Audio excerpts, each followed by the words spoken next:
नमस्कार and welcome to health आशा, आपका अपना हेल्थ टॉक शो। मैं हूं डॉक्टर प्रिया देवलेकर, आपकी होस्ट एंड दोस्त। आज हम बात करने वाले हैं एक ऐसी हेल्थ समस्या के बारे में जिससे काफी लोग प्रभावित हैं। आधा सीसी, माइग्रेन। आप सबने नाम तो सुना ही होगा, बट क्या होती है ये बीमारी, क्यों होती है, इसके लक्षण क्या है, आज जानेंगे हमारे हेल्थ एक्सपर्ट से। आज हमारे साथ जुड़े हैं doctor Nitin Karnik sir. Dr. Nitin Karnik sir is the professor and head of Department of Medicine in Lokmanya Tilak Municipal Hospital, that is Sion Hospital. Sir को more than 40 years of experience है department of medicine इस field में, और sir chief intensivist भी है। Sir, welcome to our show. Sir, क्या होती है आधा सीसी या अर्ध सीसी या माइग्रेन, क्या होता है?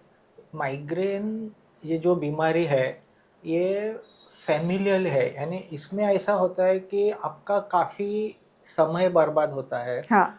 आपको हेडेक आता है, हेडेक हाँ। रहता है, हेडेक तीव्र रहता है, उसके साथ दूसरे सिम्टम्स रहते हैं और आपको इतना बीमार महसूस होता है कि आप काम पे नहीं जा सकते। अच्छा। तो दिखने में ये सिर्फ हेडेक है। लोगों को लगता है क्या नाटक कर रहे हैं, हर रोज हेडेक की वजह से घर में रहती है, घर में रहता है, मगर इसकी तीव्रता इतनी सीवियर हो सकती है कि आपको 5 दिन या एक हफ्ता भी उसका रिकवरी में जा सकता है। तो ये जो हेडेक है, ये जो माइग्रेन का हेडेक है, वो जो टिपिकल माइग्रेन है वो आधा सिर पे होता है, इसलिए उसको आधा सीसी कहते हैं।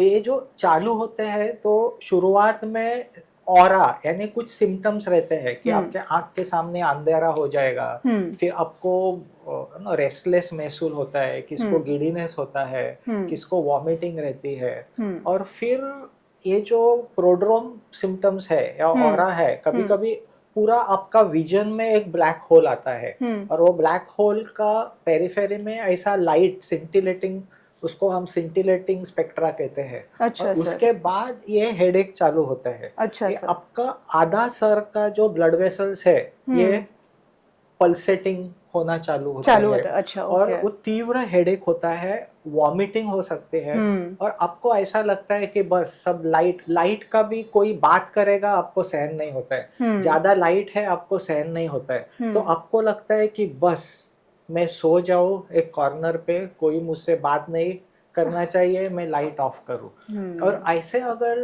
हेडेक जो एपिसोड्स है ये बार बार आने लगे तो आप ही सोचो इसका लाइफस्टाइल पे, आपके नौकरी धंधे पे क्या परिणाम इसका होगा। परिणाम होगा ही। इसका इंसिडेंस क्या है सर? कितने प्रमाण में इसको आप देखते हो आपके पेशेंट्स में? ये माइग्रेन चाइल्डहुड से चालू होता है। अच्छा सर। और उसका जो वर्ल्ड वाइड इंसिडेंस है 10 से 12% लोगों को माइग्रेन हो सकता है। उसके जो अभी जो लड़कियां हैं वो उनके जब पीरियड्स चालू होते हैं तो कभी कभी ओव्यूलेशन के टाइम में माइग्रेन होता है। अच्छा। कभी कभी पीरियड्स आने के बाद माइग्रेन होते हैं। अच्छा। फिर ये जो इंसिडेंस उसका है वो 35 या 40 के उम्र में सबसे ज्यादा है। अच्छा। और 50 के उम्र के बाद थोड़ा इंसिडेंस कम होता है। अच्छा। मगर 10 या 12% लोगों को, जो चाहे स्त्री होने दो चाहे पुरुष होने दो, स्त्रियों में थोड़ी संख्या ज्यादा है, मगर ये माइग्रेन की बीमारी हो सकती है। अच्छा। और ये क्रॉनिक प्रॉब्लम है, यानी ये जो प्रॉब्लम है वो रहती है, महीनों तक रहती है, सालों तक रहती है। तो इसकी वजह से उसकी समस्या बहुत गंभीर है। दिखने में क्या है, सिर्फ हेडेक है, बहुत नाटक करता है, सोते रहता है, मगर समस्या तो गंभीर है। क्या ये पुरुषों में ज्यादा पाया जाता है, महिलाओं में या बच्चों में? बच्चों में भी हो सकता है। और बच्चों में रियलाइज नहीं होता है कि उसको माइग्रेन होता है। स्त्रियों में थोड़ा एक 5-10 का ज्यादा इंसिडेंस है। एक 2/3 फैमिलियल रहती है, यानी अगर पेरेंट्स को माइग्रेन है तो आपको माइग्रेन चलता है, यानी और थोड़ा यानी मम्मी को माइग्रेन है तो लड़कों लड़कियों को माइग्रेन आना है, तो थोड़ा फैमिलियल है।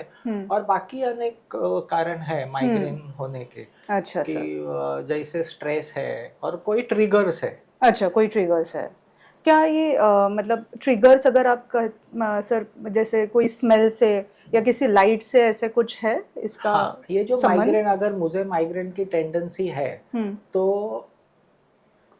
टाइम पे, समय में, वक्त पे खाना नहीं खाना, ओके, हाइपोग्लाइसेमिया, ये ये बहुत इंपॉर्टेंट ट्रिगर है। ट्रिगर है।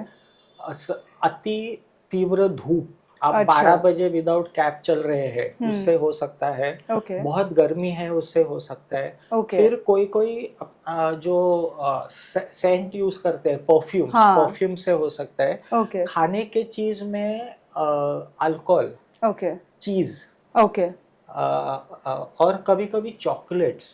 अच्छा, चॉकलेट आप खाएंगे, जो माइग्रेन की व्यक्ति है, इमीडिएटली माइग्रेन चालू होता है। तो चीज, अच्छा, चॉकलेट, अच्छा, कोई लोगों को कॉफी से अच्छा लगता है, कोई कोई लोगों से कॉफी से माइग्रेन ट्रिगर ट्रिगर होता है। होता है, अच्छा, मगर ये जो है, और स्ट्रेस, अच्छा, स्ट्रेस ओके, जिनको माइग्रेन है, ऑफिस में सोए नहीं है, टाइम पे खाया, और लैक ऑफ स्लीप, हाँ, 70% लोगों में आप माइग्रेन का trigger is stress and lack of sleep and okay lack sir, of food at the proper time. Okay.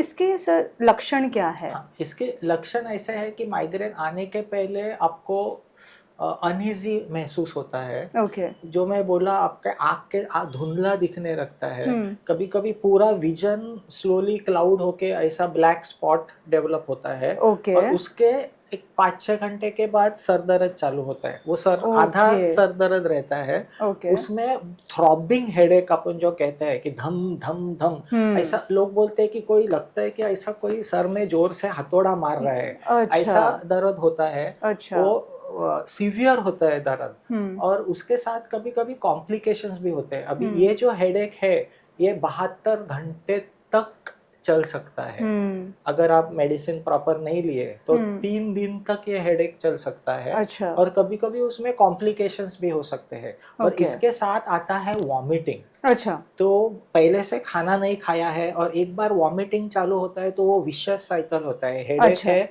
Vomiting हो रहा है, हाइपोग्लाइसेमिया से वजह से हेडेक है, तो वो विशियस साइकिल है। हाँ, और नौसिया बहुत रहता है, कभी हम्म, कभी गर्दन पूरी पकड़ लेती है हम्म, उसके साथ में। अच्छा सर, और कोई पेशेंट्स में ऐसा होता है कि बात करने में थोड़ा दिक्कत आती है, हम्म, चक्कर आती है। हम्म, फिर चलने को जाएंगे तो थोड़ा वर्टिब्रो बेसिलर माइग्रेन होते हैं, उसमें संतुलन बराबर रखना, इसमें तकलीफ है। तकलीफ होती है, अच्छा। आपने जैसे सर सिम्टम्स के बारे में बताया, ये हेडेक तीव्रता से आता है, मतलब जैसे आपने कहा, ये कितने दिनों तक रहता है और इसकी फ्रीक्वेंसी क्या है? जैसे आज अगर हेडेक आया है तो कब वापस आ सकता है? Migraine by definition it should last not more than 72 hours. अच्छा सर, ओके, फ्रीक्वेंसी है, कभी हम्म, कभी महीने में 5 बार भी आ सकता है, महीने में 10 बार भी आ सकता है। अच्छा सर, अगर अभी ऐसे मेडिसिन, दवा अवेलेबल है कि आप गोली लेके 15 मिनट में वो हेडेक और माइग्रेन सबसाइड हो सकता है। अच्छा सर, मगर उसकी फ्रीक्वेंसी कभी कभी महीने में 10 एपिसोड, 15 एपिसोड भी आ सकती है, कभी कभी ओके, महीने में 1-2 भी हो सकती है। ओके। अम, ये सिम्टम्स सर जैसे आते हैं, कोई एक स्पेसिफिक जगह पे ही हेडेक होता है, जैसे यहाँ पर है, या फिर कोई ऐसी स्पेसिफिक जगह है? क्योंकि हेडेक तो हमें वायरल फीवर में भी होता है, जिनको वर्टाइगो की बीमारी या चक्कर आने की बीमारी, उनमें भी देखा जाता है। तो माइग्रेन की ऐसे कोई स्पेसिफिक लोकेशन है? हाँ, ये जो नॉर्मल हेडेक जो होता है, उसे हम टेंशन हेडेक कहते हैं। हम्म, तो वो ऐसा बैंड लाइक सेंसेशन आता है। मगर ओके, माइग्रेन की खासियत ऐसी है कि वो आधा आधा शीशी, हेडेक रहता हाँ, है। और ये इधर की आपकी जो ब्लड वेसल है, हम्म, टेम्पोरल एरिया में, वो हम्म, उड़ना चालू होती है। हम्म, वो आप प्रेस करेंगे तो उधर दर्द है। और हम्म, इधर से ये ऐसा रेडिएट होता है। हम्म, कभी कभी आँख के पीछे, आँख से, आँख लाल होना, आँख से पानी निकल के आता अच्छा, है। और उसके साथ में कभी कभी शरीर के एक बाजू में झुंझुनाहट हम्म, या कमजोरी भी महसूस हो सकती है। ओके। सर ये एक्चुअली क्यों होता है और मतलब इसको जांच कैसे करें? अभी ये हेडेक क्यों होता है, इसके पीछे बहुत बड़ी थियोरी है। उसमें जो ब्रेन में सीरोटोनिन के रिसेप्टर्स है उनको उसमें दोषी माना जाता है। और अगर सिंपल लफ्जों में कहा जाए कि आपका जेनेटिक प्रीडिस्पोजिशन है, इसमें सेरोटोनिन पाथवे है, कैल्सिटोनिन जीन रिसेप्टर पाथवे है, और न्यूरो इन्फ्लेमेटरी साइकिल है। तो ऐसे कई न्यूरोट्रांसमीटर्स रिलीज होते हैं जिसकी वजह से आपके ब्रेन को जो धमनियाँ जाती है उनमें इन्फ्लेमेशन होता है। इस इन्फ्लेमेशन के वजह से कभी कभी उनमें स्पैज़म आता है। फिर जब स्पैज़म आता है तो ऑरा चालू होता है, फिर आपको दिखना कम होता है, और ये स्पैज़म जब रिलीज होता है तो वो पल्सेशन चालू होके आपको अति तीव्र हेडेक होता है। तो यह भी जांच हो गई है कि ये कॉम्प्लेक्स न्यूरो ह्यूमोरल पाथवे हम कहते हैं इसको। अच्छा सर, क्या ऐसे इन्वेस्टिगेशन है या जांच कैसे करें इसका? माइग्रेन एक्चुअली क्लिनिकल डायग्नोसिस है। सो पेशेंट के साथ बात करना पड़ता है, और अभी यानी उनको कभी चालू होता है, किस वजह से चालू होता है, नींद का इफेक्ट है क्या, खाने का इफेक्ट है क्या, कौन से चीज़ से चालू होता है, दारू पीने के बाद चालू होता है क्या, ऑफिस में टेंशन है, स्त्रियों में मेंसेस के पहले आता है, मेंसेस के ड्यूरिंग आता है, और कोई कोई फिजिकल एक्टिविटी के बाद कि रनिंग किया उसमें आ जाता है, या कुछ स्पेसिफिक सेंट यूज़ किया उसमें आता है। वो हम हिस्ट्री लेते हैं और उसका फ्रीक्वेंसी कितना है क्या है वो जांच करके वो रिकॉर्ड करते हैं। अच्छा। अभी नॉर्मल जो डायग्नोसिस माइग्रेन का है वो क्लिनिकल है। यानी पेशेंट को बात करके उसको क्लासिफाई करके सीवियरिटी कौन सा टाइप का है। मगर अगर ऐसा देखा जाता है कि उसका हेडेक का सीवियरिटी चेंज हो रहा है, हेडेक का टाइप चेंज हो रहा है, सिवियर हेडेक है, यानी पहले जो सहन होता था अभी सहन नहीं होता है, तो हम या वो हेडेक के साथ में दूसरे न्यूरोलॉजिकल कॉम्प्लिकेशंस आ रहे हैं कि उसके आंख टेढ़े हो गए, लकवा मार रहा है, उसको बहुत अनस्टेडीनेस है, तो फिर उनको न्यूरो इमेजिंग की जांच करनी पड़ती है। उसमें सीटी स्कैन है, एमआरआई ब्रेन है, एमआर एंजियो है, एमआर वीनो है। तो इनका इस्तेमाल क्यों हम करते हैं कि और कोई बीमारी ब्रेन में ना हो, जैसा ट्यूमर नहीं हो। कभी कभी वो ट्राइजेमिनल नर्व के आजू बाजू में वेसल्स की लीश रहती है, उसकी वजह से वो ट्राइजेमिनल न्यूराल्जिया होता है, और फिर वो सिम्टम्स का मिक्सचर होता है। तो वो हेडेक सीवियर होता है, मगर अगर फेस में भी पेन हो रहा है तो फिर ये हम न्यूरो इमेजिंग मोडालिटीज जांच में इस्तेमाल करते हैं। इसका ट्रीटमेंट क्या होता है सर? क्या दवाई ही ट्रीटमेंट है?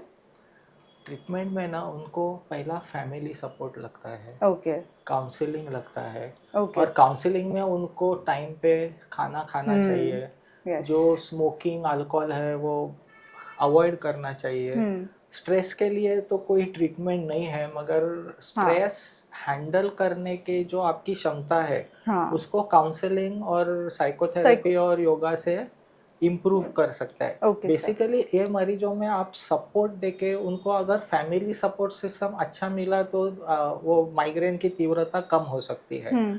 अब दवा में देखेंगे तो जो non steroidal anti inflammatory agents है, असाइक्लोफेनाक है, नैप्रोक्सेन है, सादा पैरासीटामोल है, उससे काम चल सकता है। कभी कभी एक अगर aceclofenac is not working, you can try naproxen. फिर अभी दूसरी जो बहुत अच्छी दवा आई है उसमें सुमाट्रिप्टन है। ये उनको 5-HT1 में मिमिकस कहते हैं।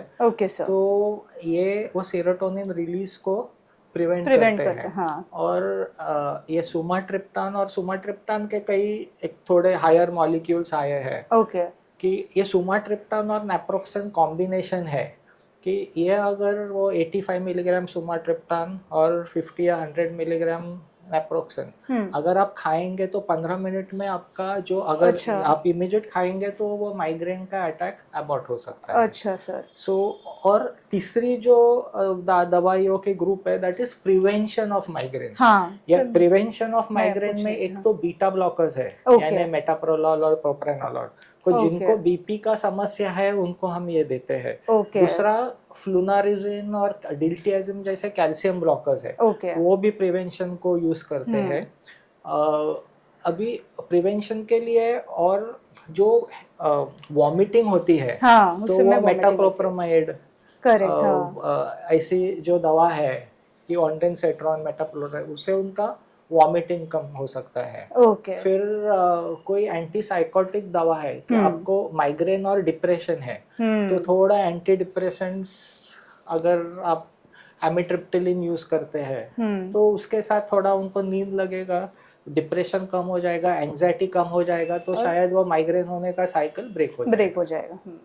हर एक मेडिसिन जो होती है वो इंडिविजुअलाइज्ड होती है, पेशेंट को देख के, पेशेंट का पूरा जांच करके, इन्वेस्टिगेशंस करके, क्या क्या और कोमॉर्बिडिटीज है, मतलब डायबिटीज, हाइपरटेंशन ऐसे कुछ है, उसके साथ ही डॉक्टर दूसरे और मेडिसिन भी जोड़ते हैं।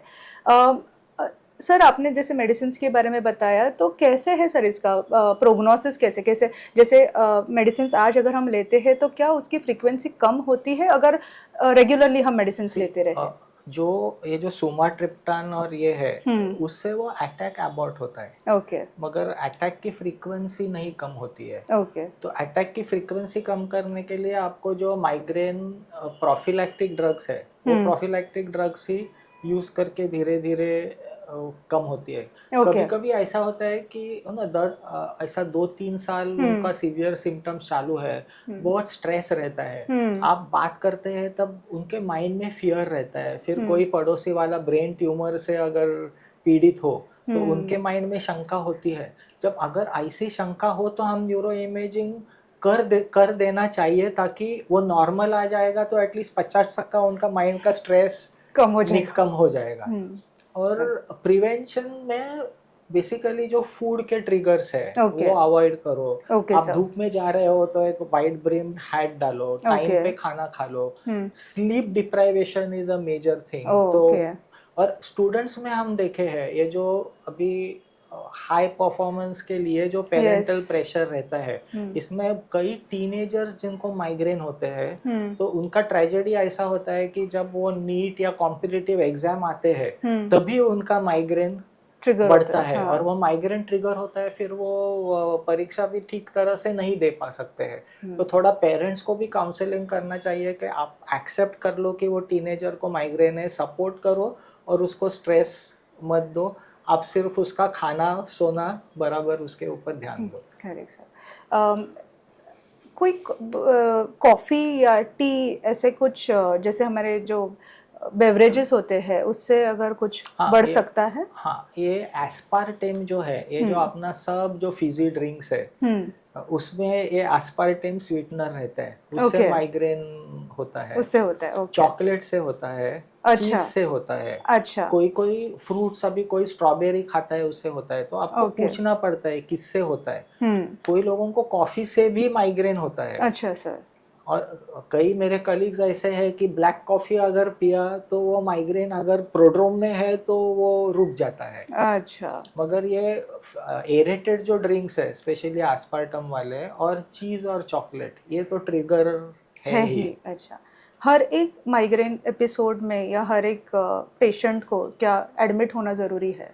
नहीं, माइग्रेन के पेशेंट्स को एडमिट होना जरूरी नहीं है, मगर एक कंडीशन इसमें ऐसी है कि वो माइग्रेन चलते रहता है 7 दिन, उसको हम स्टेटस माइग्रेनोसिस कहते हैं। और आदमी को मरीज कुछ खा नहीं रहा है, सिर्फ वॉमिटिंग कर रहा है और हालत बहुत खराब है, तो इस कंडीशन में फिर हमको उसको एडमिट करते हैं, वी गिव देम ट्रीटमेंट और थोड़ा आईवी फ्लूइड्स देके हाइड्रेट करते हैं, वॉमिटिंग की मेडिसिन देते हैं, और फिर ये माइग्रेन की दवा लेके अगर सिवियरली टेंस है और कुछ न्यूरो इमेजिंग नहीं हुआ है तो तभी न्यूरो इमेजिंग कर लिया जाए। क्या इसका कोई क्योर है? क्या ये क्यूरेबल है? माइग्रेन क्यूरेबल नहीं है, मगर उसका ये जो प्रिवेंटिव मेडिसिन है, फ्लूनारिजन वगैरह, उसका अटैक की फ्रीक्वेंसी हम कम कर सकते हैं। जो हफ्ते में 2 बार 3 बार होती है, वो महीने पे 1 पे आ सकता है, बाद में साल में 1 या 2 पे आ सकते हैं। और जैसा जैसे उम्र बढ़ते हैं तो धीरे धीरे एज इज अ क्योर, थोड़ा उसका फ्रीक्वेंसी धीरे धीरे कम होता है। ओके सर, एक इम्पॉर्टेंट टॉपिक हम सबके लिए था, एंड एक इम्पॉर्टेंट क्लियर मैसेजेस आपने अपने हेल्थ टॉक में काफ़ी सिंपल और सरलता से हमारे दर्शकों को बताया। माइग्रेन या अर्धशिशी या आधा शिशी जिसे हम कहते हैं, इस टॉपिक के बारे में आज हमने हेल्थ आशा में बात की। ऐसे ही हेल्थ इश्यूज आप तक पहुंचाना, यही हमारा प्रयास है, यही हमारा मोटो है। आप प्लीज़ सब्सक्राइब कीजिए हमारा चैनल हेल्थ आशा। सर, आपने इतनी अच्छी इन्फॉर्मेशन दी, इतनी सरलता से इन्फॉर्मेशन दी, थैंक यू।